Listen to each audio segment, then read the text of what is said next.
Hello and welcome to this edition of the Halcyon Show. My name's Lorne Risey and I'm going to be your host for this episode. People ask me a lot why I spend time playing indie games for reviews. Well, number one, ease of access, but number two, buying AAA is no guarantee of quality. Case in point, Tekken 7. Tekken 7 is a fighting game developed and published by Bandai Namco Entertainment. It was released in June of 2017. An attempt to reconcile the Mishima Saga, as they've now called it in this game. One thing I bang on about in my normal reviews about indie games is this. Make sure your core game is fun and any other foible of the game can usually be forgiven. Bad graphics, bad sound design, glitches, a questionable price point. So long as the core gameplay is fun, you can get away with a lot. And how do you fuck up Tekken? You've got 6 previous installments, not including the Tag series and not including the Tekken Cross Street Fighter series.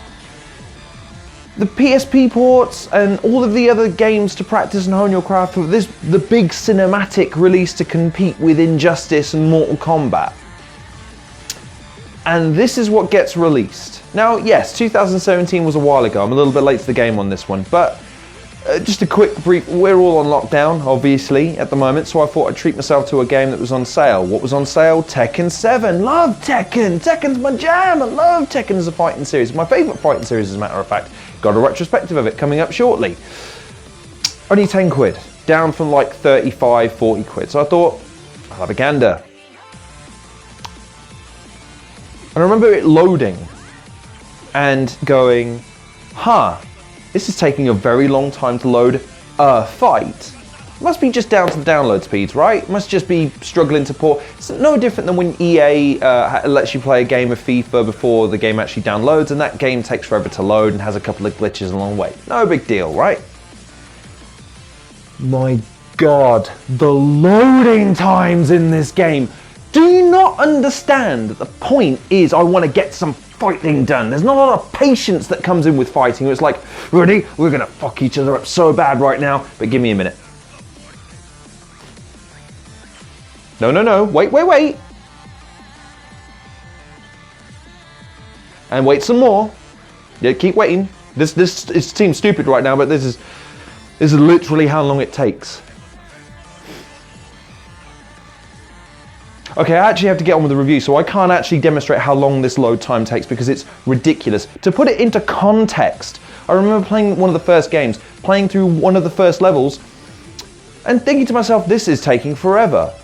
Should I tweet about this? Would it be petty to tweet about this? Would it be in bad taste to tweet about this? Where's my phone? I'm going to tweet about this. Where is it? Tweeting about it. Should I? Yeah, let's rejig it. Tweet about it. Tweet. I had time to do all of that before the game loaded. This is 2017 at the time on brand new consoles. Are you for fucking real right now? Unforgivable. Absolutely unforgivable. Now let's move on to my second big gripe of the game, the combat. In Tekken games of past, characters typically had an advantage over you from one of 2 or 3 different avenues. They could just straight up hit you harder than you could hit them. They could hit you faster than you could hit them. Or if you wanted to be real cheap, you'd have a projectile attack that you could not block, you could only sidestep one to the other. But it was understood that those were the 3 ways in which that the game could cheapen what is otherwise a reasonably fair, reasonably balanced fight system. Those are the only 3 ways. This game decides to go hold my gi and goes, right, how can we screw this up some more? Unblockable attacks. There's too many of them. The computer utilizes them to an almost hilarious degree when spamming them in your attacks when you're trying to break combos. The rage attack. Who thought that was a good idea? Oh look, Street Fighter has it and Mortal Kombat has it in it, we had to copy their dog. No! You're Tekken. You can do your own thing. You don't have to have a super meter that cheapens every single fight. Through skill and panache, I actually beat you down and all the opponent has to do is press one button and puts themselves in the lead. Who thought that was a good idea? Especially with an online mode where people can cheat and spam that shit whenever they like. I'm sure there's a mode where they could turn that off, but then let's lead it to my third gripe. Why are there simplification buttons? You can press a button which gives you the combos. You've got 4 of them to pick from. What point is Tekken worth playing if you can't learn the characters and get to grips with how they play, what the rhythms are, what their combinations are, what the pace of play is, what the angles of their attacks are, who they're good at, who they're weak against? Do you understand that that completely ruins the concept of Tekken as a whole when you add that meter in there? Now, some people might say that you would add these in to make things easier for players to get to grips with some of their characters. Well, again, let's introduce another aspect to the game that really does my nut. The computer will often utilize attacks that are not only impenetrable, but will also require a considerable amount of effort because they tank damage. Now, from what I've seen so far, I can't do that. And we're not just talking about bosses or semi-bosses or head honchos or anything like that. Any character on the computer side to use, you can utilize these. Now, again, I understand that there'll be ways of utilizing this from a player perspective. But let's just say, for the sake of argument, for the hundreds of thousands of people that are not MML Pro G players who are going to get to know every single aspect of this fucking game, it's annoying as balls because I am technically as good as the good or expert computer. There's no attack that they can't do that I can't do. There's no set of combinations, there's no attack patterns, there's no configuration of characters that I can't get used to with enough practice, except for the fact that every time I get on a roll, they somehow pull an attack out of the bag that I can't deflect. I've got my super attack ready. Here it comes. Oh wait, they deflect it. They deflect it. It's a cheap, lazy experience because the developers have clearly just looked across at what Mortal Kombat are doing and what Injustice are doing, and they've not thought about how they can implement these attacks in a way, because with all due respect, even with Street Fighter being based on the original street fighting idea of guys just brawling, it's evolved into a lot more. There's projectiles, there's all sorts of flying attacks, there's all sorts, okay? Again, Injustice has the same sort of issue. Superpowers, you can't really limit it to just mano-a-mano. It's going to get distance based at some point. You're going to get elevation and different things. And they're superpowered. I get it. Tekken was always supposed to be rooted in a degree of reality where the martial art was at the forefront. The goddamn first advert for the first Tekken game was guys in a dojo doing leaps that were like 30 foot in the air and like mastering martial arts and stuff. Where has that been lost, by the way, with Tekken? When did martial arts become not interesting? There's a whole goddamn industry based on combat sports. Why are fighting games so possessed on becoming Dragon Ball Z? Why? You don't have to be Dragon Ball Z to be interesting to a gamer base. You can just focus on sweet designs, sweet attacks, good, balanced, solid gameplay that feels fair and reasonable. But let's move on to another gripe, shall we? The design of this game is all over the place. It seems to me like the designer of the game had a million ideas and they said this would look cool and this would look cool and this would look cool and this would look cool and this would look cool until no one told them to stop. No one said, no, let's just stick with this graphic design style. Let's add this style of gameplay in. Let's maybe stick the character models in each of the cutscenes like you do with a Batman game or an Injustice game. Let's do this.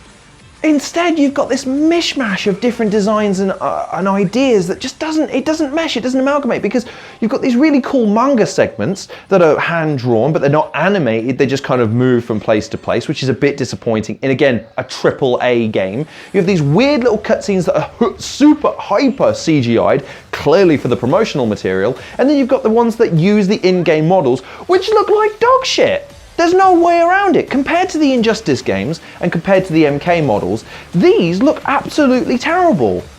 The clothing mechanics, the way that they flow, is exactly the same as the hair. And how does that work? Again, in a 2017 game, which is already behind FIFA, of all things, in terms of how the clothes move and how the hair moves. And FIFA has an even more limited skill set than this. How is that even possible? Now, one last thing before I forget. Regarding the cheapness. Bosses in Tekken have historically had a cheapness factor to them. There's no getting around that fact. There's no avoiding the Jinpachis of the world, the true ogres of the world. There's no avoiding the original Heihachi on expert mode of the world. All cheap as hell. But they had fatal flaws. They had something about them you could exploit so long as your character game was on point and you could gain distance and get out when you needed to. There were ways of taking these guys down. Kazumi, we have so many problems. So not only does she have the ranged ability, not only does she have the aerial ability, not only does she have this stupid ass pet tiger that makes no sense contextually. She's not referenced in the material, she's not referenced in the story. The fact that the tiger can pop out of anywhere, why? Looks terrible as well. The animations for it just kind of like, it's just, oh, it's a tiger. Okay. And speaking of design, one of the laziest hot rod flames for wings. What? What? Really? Really? In 2017 at this point, you can design actual flame wings? You had Jin Kazama style down for years. You even did a pretty decent Kazuya model in this game. But for whatever reason, the main big bad, Kazumi, who again is retconning everything that we're supposed to know about Tekken 7, which is that Heihachi is a dick, but apparently he's a good dick because he was trying to take down the devil. Ugh. The point is though, poorly designed, cheap, lazy. That last battle where they mute your damage and increase hers, fucking bullshit, man. Fucking bullshit. It's not fun. It doesn't test you skill-wise. All it does is it makes you good at retreating in a fighting game, man. I don't want to be retreating in a fighting game. I don't want to be pressing with caution. Yes, defense is a part of fighting, but goddamn, son, I don't play a fighting game to go on the defense and get bullied. I gotta play a fighting game to beat some heads. Who thought this was fun? Coming back to the combat for a second, many of the main characters still have their normal traits, but what I think, again, is a fault of this game is that a lot of the characters don't have a strict, unique feel to them. In Tekken 3, Eddie Gordo felt miles different to Martial Law, Forest Law, my apologies. Law felt miles different to Brian Fury, to Paul Phoenix, to Ogre, to Heihachi, to Jin. They all had, and Lin Xiaoyu, and other characters that had distinct patterns of movement. They had distinct attack patterns that you could utilize. Hwoarang was an introduction to the series who caused a lot of controversy back in the day because he was incredibly difficult to control until you got him down, at which point he became absolutely monstrous with those kicks. Now, I can name 5 or 6 different characters that got sick kicks. Wicked. Now the one distinguishing factor about Hwoarang is gone. No one cares. Same with the punches. Jack even has Gigas now. Oh look, there's another guy who's basically Bane, who's another big brute. We already had Jack, and his moveset is superior to Gigas's. Why would you waste time? The only character who I can see who, the mentality and the mindset, the design, the look, the feel, everything appears to be more or less the same from the previous games, albeit honed to a slightly better degree, is King. King is the only player, character that I continuously want to play as because he's so much fun. But let's get to the thing that I think a lot of people were hoping was going to be amazing because of this game, because I think the promotional material for this game is what suckered me into thinking this was going to be miles better than what it ended up being. That story mode, the Mishima Clan story mode, Mishima Clan Saga, whatever the fuck you want to call it. It's basically a story of Heihachi being the good guy now, apparently. Yeah, he threw his son off of a cliff for good reasons, and he murdered his wife for good reasons, and he started 3 world wars for good reasons, and he's a dick for what? I get the babyface turn is sometimes important to keep franchises fresh. But Kazuya or Jin were the ones to do it with, not Heihachi. Heihachi is a proven dickhead. Why would you now retcon 6 games worth of canon to make it fit some weird-ass bloodline storyline where it turns out Kazuya was the bad guy for getting thrown off a cliff in the first place. Yeah, you dickhead, what are you doing being the devil's... What was it? How was it Kazuya's fault that he was born with the devil gene in him? How is that his fault? Exactly. How does that make him the bad guy? It seems to me, and this weird reporter guy, like he's our eyes in the situation. Dude, I know what the situation is. I played the previous 6 games, and if you don't, this game isn't going to explain the Mishima clan storyline to you. It tries. It has that initial mission where Kazuya does his little sparring session with his dad and he gets beaten up and thrown off a cliff. But that's pretty much it. Then they get to the business of this world war that makes no sense because they pick up right from the events of Tekken 6 when Azazel is beaten by Jin, but that's not picked up at all. There's no ramifications from that apart from this world war, but you don't see any of the skirmishes, you don't see any of the ramifications. You just see this one reporter. It's so lazy! Ugh. Let's try and calm down for a second, shall we? What are some of the other modes? Well, I tell you if they ever loaded. Unfortunately, they take forever to load. One thing I will give this game credit for, is that it has a practice mode that is called punishment mode. And the idea is that it helps train you against characters' most common movesets. This is a trait that you've seen in previous editions of Tekken where someone will, Lin Xiaoyu's sidekick for instance comes immediately to mind, where she'll just twat you to the left and continuously twat you to the left. And unless you time it correctly or you just stay at a range or you lunge in, she'll keep doing that to you over and over and over again. And there's a number of characters that have different spam attacks that were traditionally quite annoying. Lee's whip kick as well comes immediately to mind about how quick it was. It's a nice idea, and I appreciate it in the context of how hard this game can be at times, especially when it's so infuriatingly tough and how it just adds everything to you for skill-based experience, whatever, blood, okay? And the final thing I just want to touch on this game is, again, I appreciate that they're moving more towards the online mode, okay? And I've not played enough of that yet to get a real good gist of whether or not this game translates well into an online mode. But I never played online mode for Tekken. Tekken was always a story-driven experience, an arcade-based experience if I want to just get some dukes in, or 2-player. Old school, sitting on the couch, no I want to be him, no I want to be him, 2-player game. It was the first game I ever played 2-player on the PlayStation 1, back in the day, Tekken. The original game. Jack was the first person I picked up and played. Law was the first character I fell in love with. And somehow this game has lost a lot of its identity in the pursuit of trying to keep up with its competitors in terms of what content it has to offer, rather than settling for what I think it does better than both of them, which is being the casual fighting game of choice. Tekken I always felt I could pick up and play without much effort, but then get to know the intricacies of the characters as I went along.